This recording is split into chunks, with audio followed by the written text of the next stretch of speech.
महज 2 साल की उम्र में आशी ने अपनी माँ को खो दिया था। बस तब से चाहे घर के लोग हो या बाहर के, देखो पैदा हुई और माँ को खा गई, ये ताने सुनने ही पड़ते थे। वैसे आशी तो नासमझ थी, मगर ये बातें आशी के पिता श्याम को बड़ी ही चुभती थी।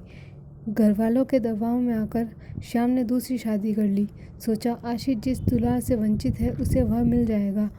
माँ को पाकर आशी बहुत खुश थी, मगर ये खुशियाँ ज़्यादा दिन की नहीं थी।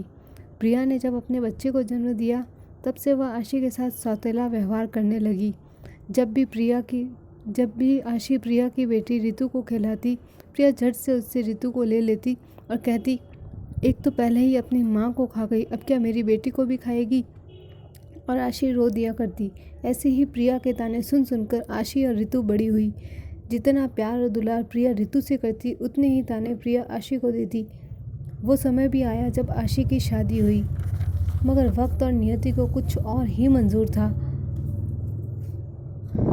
आशी के पति राजेश की एक कार एक्सीडेंट में मौत हो गई।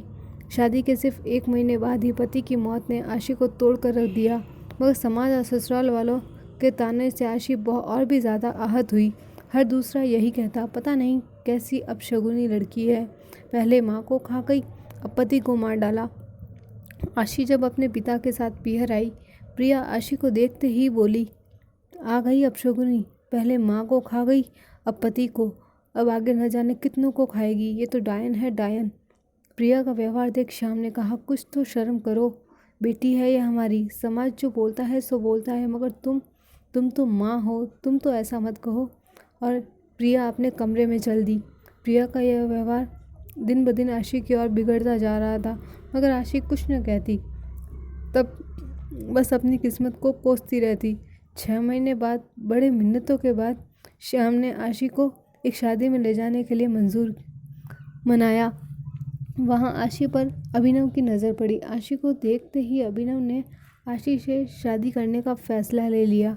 अभिनव ने यह जब बात अपने घरवालों से कही तो पहले तो ये बात किसी को ठीक न लगी, क्योंकि आशी विधवा थी, मगर अभिनव आशी को पसंद करता था और उसकी ज़िद के आगे सब कुछ झुकना पड़ा।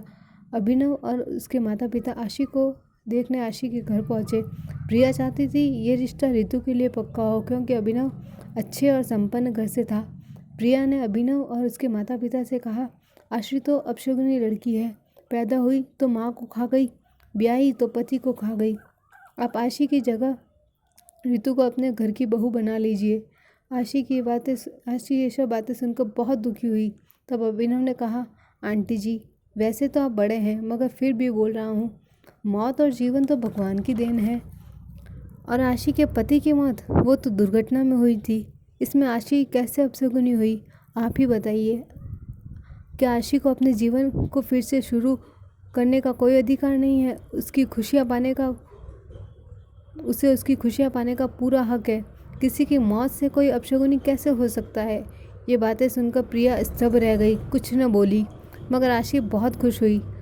अभिनव और आशी की शादी बड़ी ही धूमधाम से हुई। आशी जिस खुशियाँ और जिस सम्मान के अधिकारी थी, उसे वह अभिनव के रूप में मिल गया।